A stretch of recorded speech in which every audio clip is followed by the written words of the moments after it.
Hey guys, it's Amanda. My camera just died for the last part, so I'm not sure why. So I'm gonna do part 6, I believe, of this.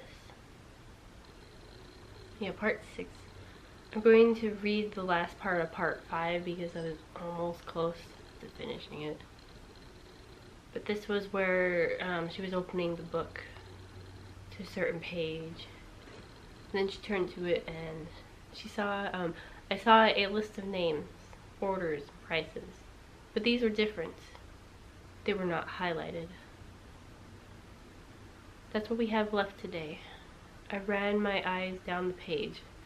6 more orders. And that was just today. I felt the blood wash out of my face. The next one I'm gonna let you do. He said as he highlighted Mr. Blue's order. Part 6 is called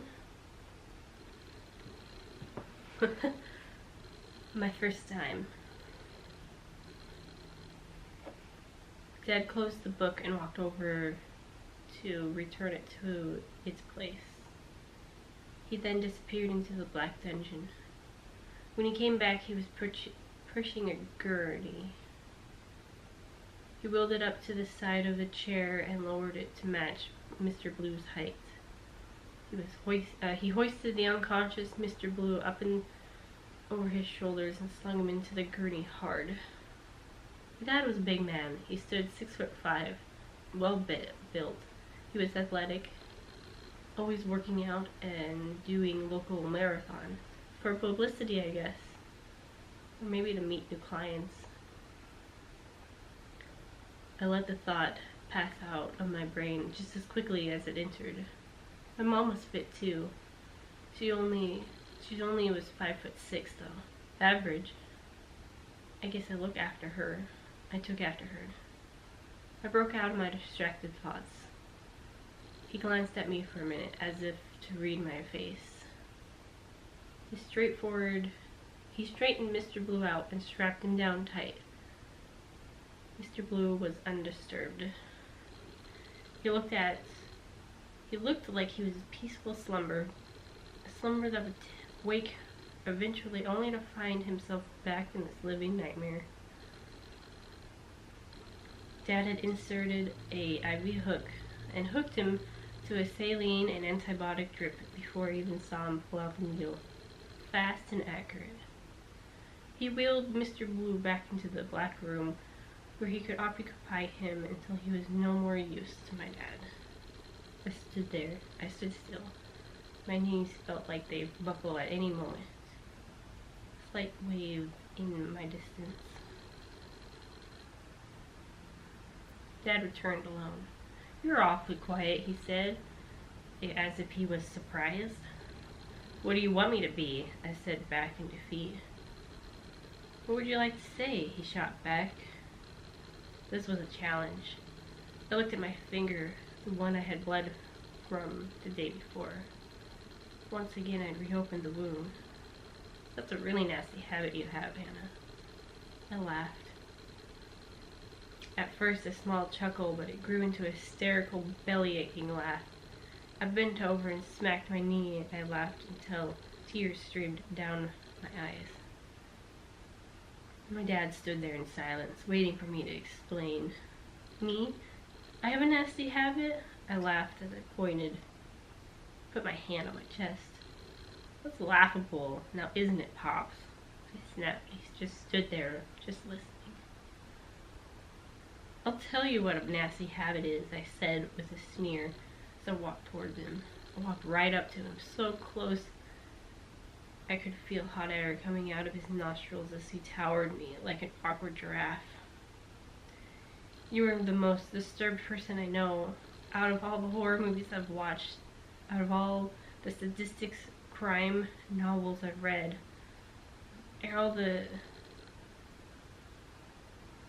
everything I've heard about you, of all of the disturbing crap I've ever heard, you're the sickest. You're the devil." I didn't wait for a response. But I have a nasty habit, I yelled. Come on. Was I on Hidden Camera Show? This was obscured. Someone was going to pop out with a camera and tell me that they really got me good. This was some sick prank. A stupid joke that would initially piss me off, but then I would laugh about one day. No cameraman ever came. My dad just stood there, just watching me pace the room. Say something, I screamed. Nothing. I didn't know what was worse, the threat he's been shoving down my throat all day, or the silence. At least with the threats, I knew where his head was. But this scared me even more. I walked for the door to leave the white room. I do have feelings. I'm not all evil like you think I am. There are things I care about. People. He trailed off. I stopped in my tracks and back at him. You see, there are two people that live inside of me, he said as he walked towards me. I whipped around fast, almost losing my balance. Good versus evil, if you will, he smiled and clasped his hands in front of him.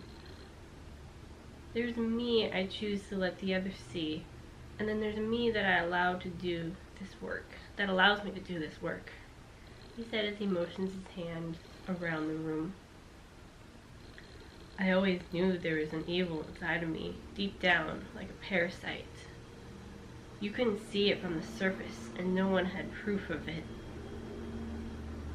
But it was there, lurking beneath, seizing its teeth into my tissues, dancing with my DNA, living and thriving, and growing. He had walked up to me now, towering me once more. You see, there's sickness in me, and by your standards, one could make an assumption that I do have a sick habit. A habit that started out as a means for finance, but then quickly fixtured into the passion, he smiled. He stood facing me for a while. I stood there like a statue. Even my breathing was labored. He walked back towards the black hallway, and I tried to get my brain to react with my body, but I was frozen. Before I could muster up the brain cells to make my body mine again, he had returned, a girl, hands tied behind her back, dubtake across her mouth. Her long ponytail, a bright yellow, her skin tanned, big blue eyes wet with tears. He threw her onto the chair as she fought. He strapped her down. Hannah, I believe you two have met, he said. She screamed something uninterpretable through the silver slab of stick on her face, eyes bursting with hot tears. It's true, I knew her. She was an old friend, a friend I had a falling out with a few years ago. She had stolen my necklace from me that my grandma gave to me before her passing. I never did get it back.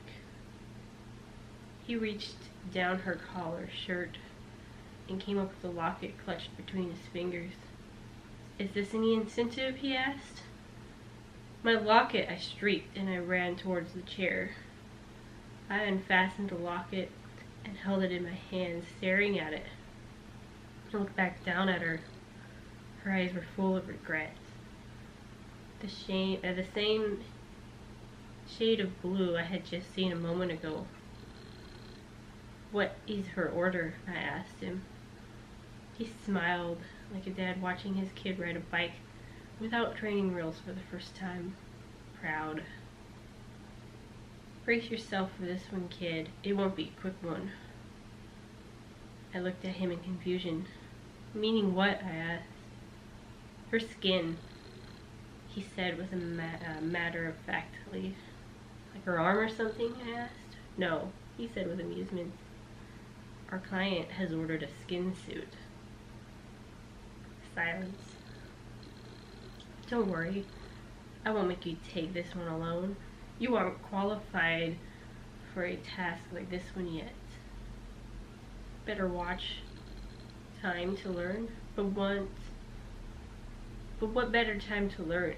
He said as he approached me. Oh, and Hannah, you were right.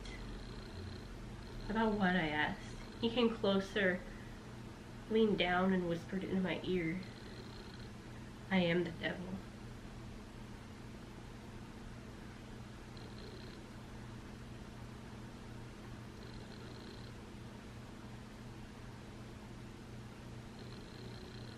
Oh.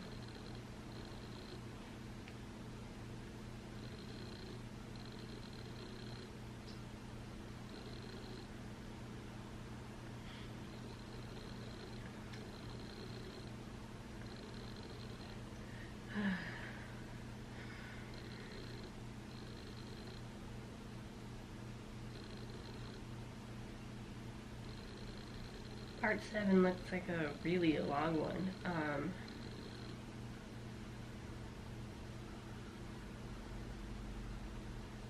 So I'm gonna just start over, I guess.